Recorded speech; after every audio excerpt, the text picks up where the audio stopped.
Hello, dear friends. Cuckoo evening, such a beautiful, beautiful evening. So, Thursday evening is a long hour evening at Asian Art Museum. There is a Bollywood dance or something, so I came here. But it's actually a movie Bollywood dance. But Asian Art Museum is always very fondly cherished in my heart because of these beautiful products. Their commodity, their museum store has some of the most beautiful, elegant, and quality product. I just love them, and it's very inspiring. Every time I come here, I just try to be inspired, to think, how do I improve my life? How do I make my tea prettier? How do I make my things presentation a little bit more artsy? How do I make my design a little bit more interesting and more elegant and more cute and a little bit different? Oh, look at them.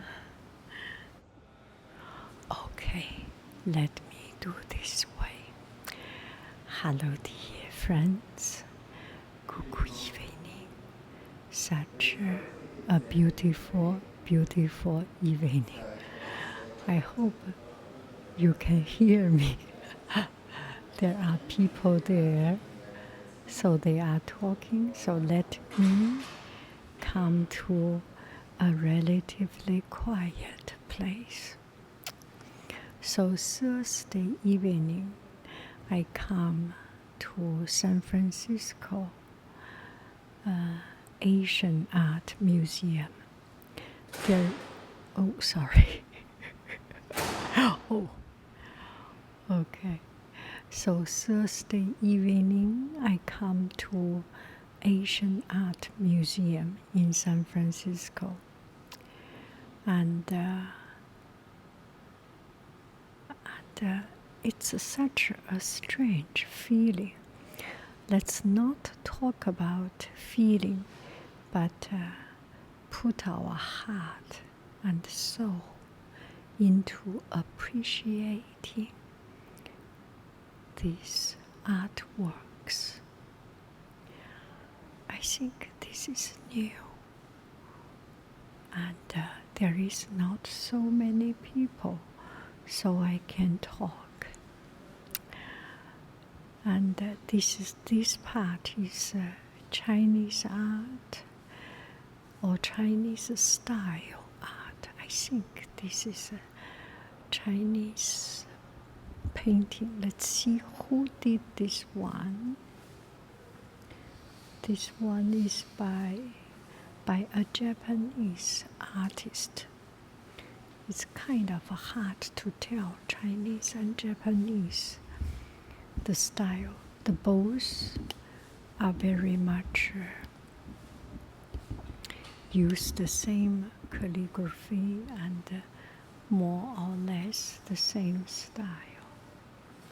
Now let's see this one by a Japanese also. Let's see this one. 平湖秋月. Uh-oh. 平湖秋月，平湖明月，浙江秋涛。And this one is definitely the places in China. 临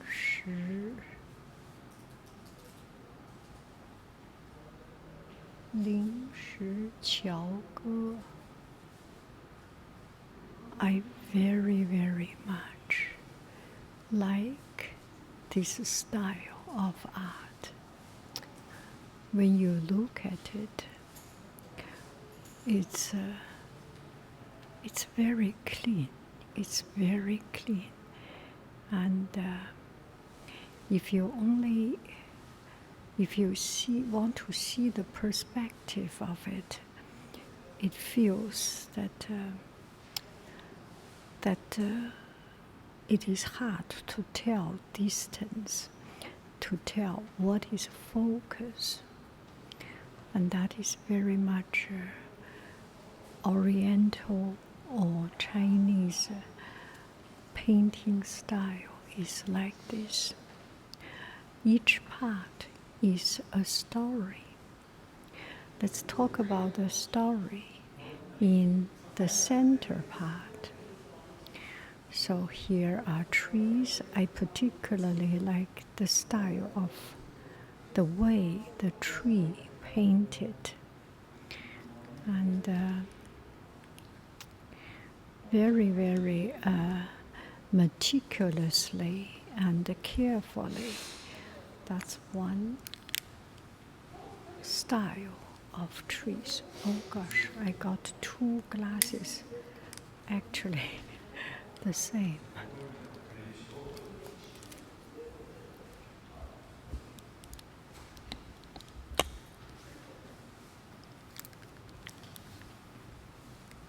Okay, now I can see a little bit better. I love the leaves. Ta ta ta ta. There is a center, and then from the center it radiates out. Can you see it? It's always from one center, and cluster of leaves. 1, 2, 3, 4. 1, 2, 3, 4, 5. And this painting feels like use one brush from beginning to the end. It's not very sharp brush. If I say this is an old brush, unused brush, so it carries a lot of the spirit of the artist and not very sharp, because after use, you use your brush and you put your heart and soul, and the brush start to speak and start to carry your heart and soul. And there are some leaf color change. The very old leaf or the very strong leaf use darker color. The young green leaf was represented by lighter color, or maybe they are yellow color. They are old anyway. So just by the same ink, almost no color, it represents the different strengths of the trees. It's such a typical 芥子园画谱. Okay, now let's see the further away. The further away there is nothing. It's plain white space. There is nothing, but there are the most things there. Whatever we can see is whatever we can see. There is no room for imagination. Whatever we cannot see becomes the extension of our imagination. It could be endless, plain, smooth water. There is no wave. It could be high, clear sky with not a single cloud. It is us to make the connection and imagination. And in contrary, or not contrary, and this painting is a little bit more interesting with people in it, with a roof on top of it. I don't know. Every time when I see a house, when I see an architecture design architect, it brings a lot of human elements into nature. Not only these people, but human work, human labor, human intelligence brings so much richness to the painting, to the art, to nature. So this is a bridge. We call it 断桥, maybe because 断桥 is a very poetic way to say something lonely, far away, lost in the nature. 断 is broken. Broken bridge. Maybe this is a broken bridge at the end or somewhere it's broken. But, or maybe because the water is dried out, so it becomes a suspended, it's just a bridge over a valley or over a creek, dried creek, and there are people under it. So that loneliness, that name adds a lot of poetry in this, don't you think so? And a little bit of blue background, as if you can see the mountain, as if you can see the leaf, as if you can see the grass, as if you cannot see 断桥残雪. So this one is snow under a broken village.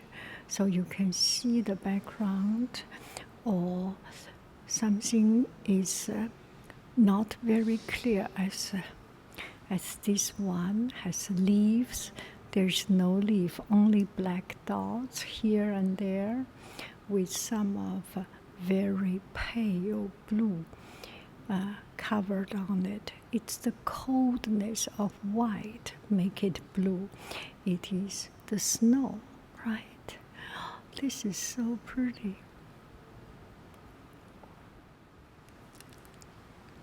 南屏晚钟. This one is 格岭朝. I don't know that word. I have to tell you the truth. This one is 南屏晚钟. Nanping, as much as I remember, Nanping is one place in China. And is that the Nanping Shan, the mountain name? And there is a temple there. You can see. Let's take a look at the temple. Yeah, there is a temple there. And in the evening, when the monks, the monastery start to practice, start to do their reading and meditation and exercise, they will have this they will have this evening dong dong. So it's so it's just so I am a little bit distracted by the people around. So it's It's a quiet, serene poetry, especially with the addition of that monastery, of that temple, of that further away.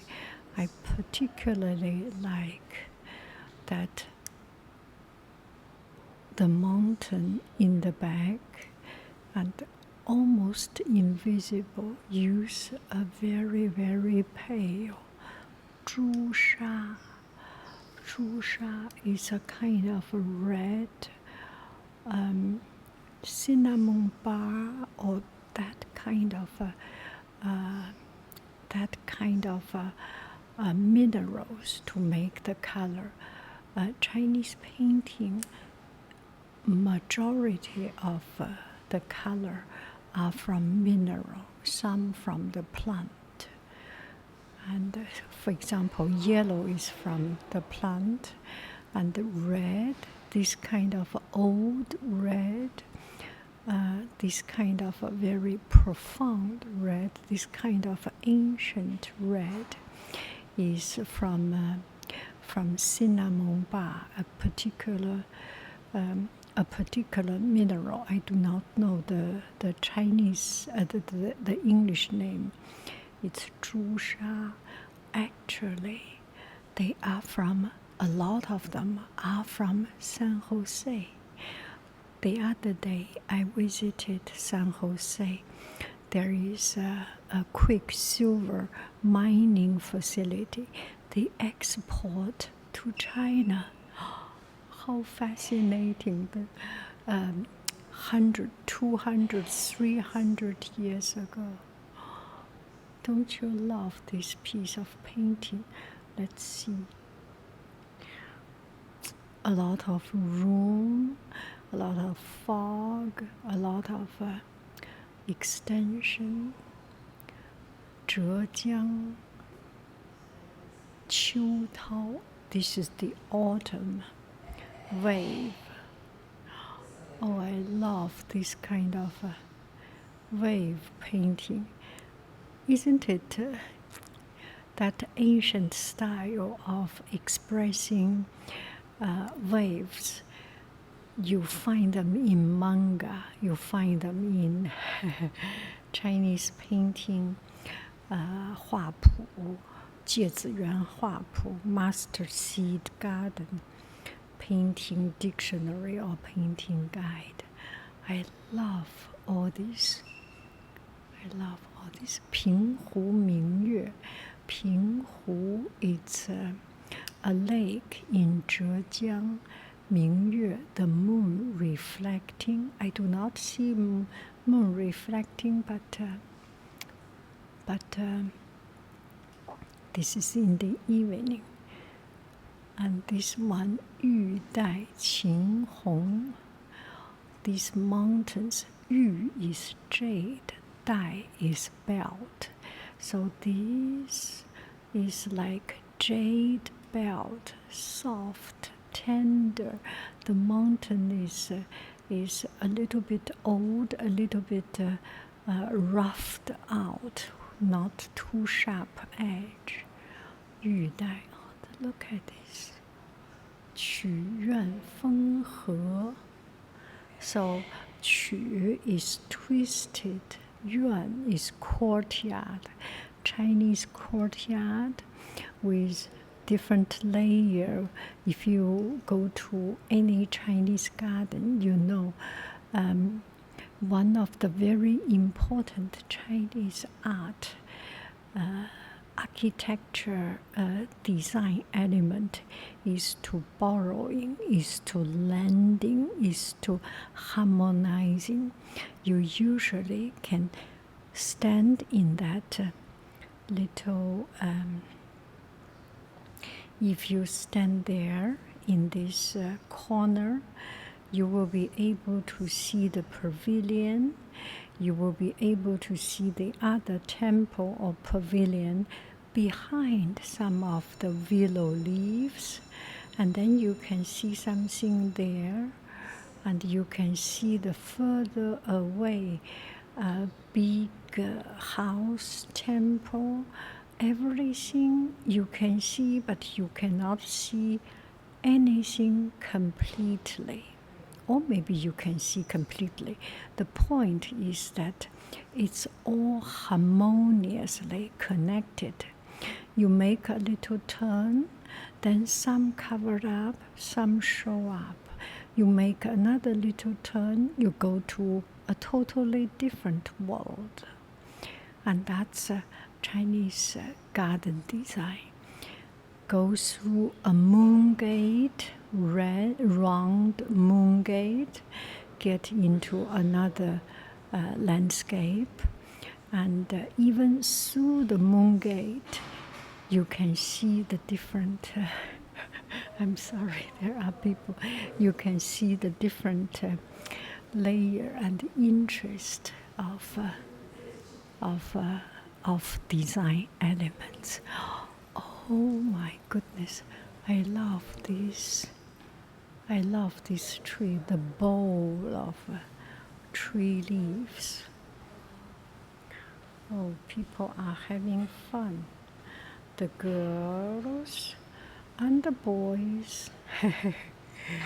The girls are working out. It's kind of a spring, 踏青, spring hiking.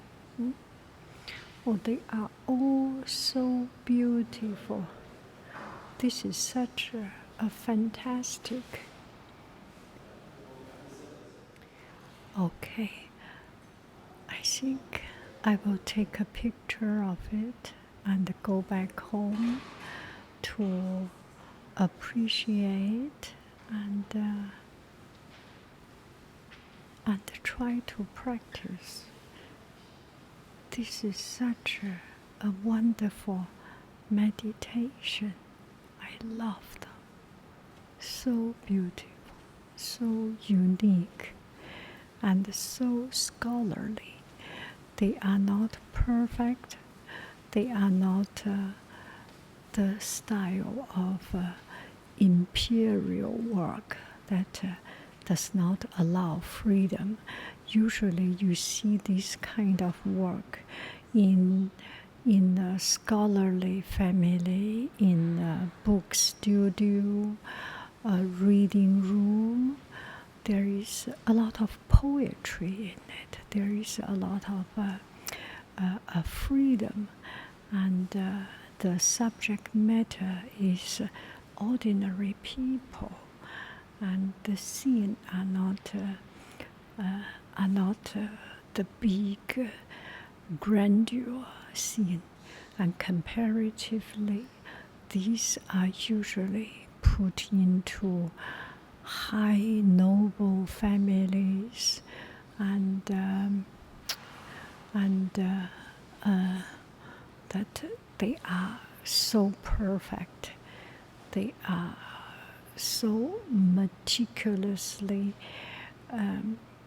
planned, sort of, and they are great. By all means, it's a textbook level of learning subject, but comparatively, that one has more freedom, liveliness, and light-heartedness. Do I make any sense?